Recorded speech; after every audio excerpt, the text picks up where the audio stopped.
Good afternoon, Dr. Dolphin. My name is Christina Dolphin, and I'll be asking you questions about adaptation and gender differences. My first question today is, do U.S. businesses greatly value the use of punctuality and the efficient use of time?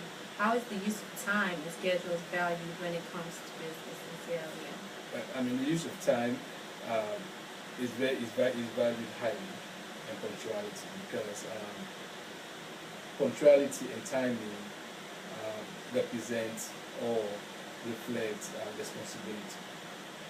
If you tell somebody in Sierra Leone that you be at a particular place and at a particular time, at a certain time, they expect you to be there. If you won't be there, or you're running late, they expect you to call, and inform them that you're not going to be there at a particular time, or you're running late. My second question today is, what type of information would you recommend the U.S. managers have before conducting business in your culture? First of all, before going over there to conduct business, you want to know, one, the economic situation of the country. Secondly, the political situation and the social situation. Right. The economic situation, because is different from the economic situation in the States. Right. Things goes up and down economically. Politically, is not as is stable, but it's not as stable as here in the States. Right. Because anything can happen, because of the fragile nature of the society in which people live inside, and the social structure, meaning that, right, the way people operate, right, because even though Sierra Leone is being westernized, right, there is still that slight difference between the United States and Sierra Leone. In what ways do foreign businesses have to adapt to the culture in Sierra Leone? Well, as I said earlier, it's different. The United States has more of a legal structure that business people have to adhere to and have to follow. Whereas in Sierra Leone, yes, Sierra Leone has legal structures. However, those legal structures are not always followed.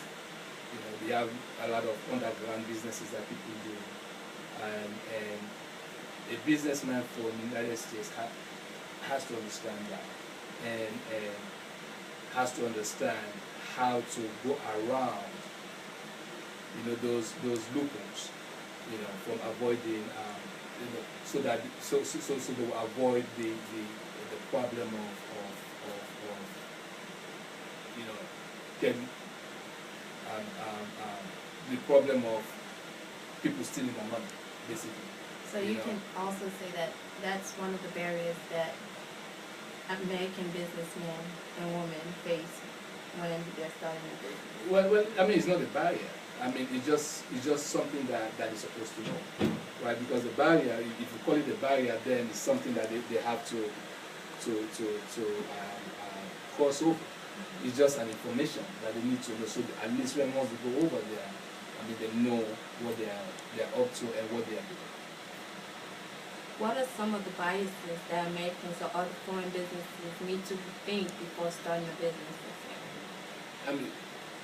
Biases, from the American point of view, one, don't think that Sierra Leone is backward. Yes, economically, socially, and politically, is backward.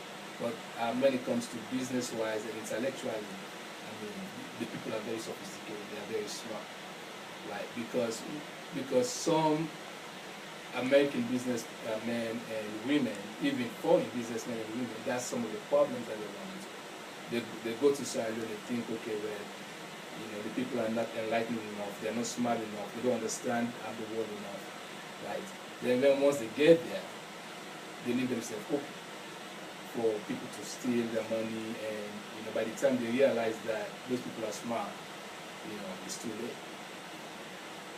So that's one thing that any business, not only American businessmen, right, foreign businessmen in general, all should take, not only in Sierra Leone, Africa in general. Yeah. Because most of the people that live over there have lived in cities.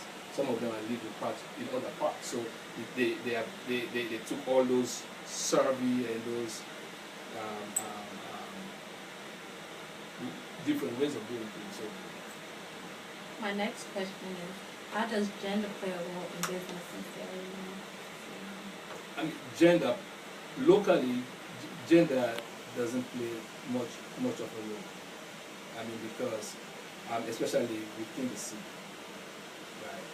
And let me say this, because even in Sierra Leone, most of the small businesses are run by women, right?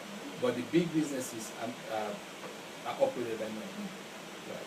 However, if somebody is living here, a woman, a business person, want to go do business in Sierra Leone, that's different.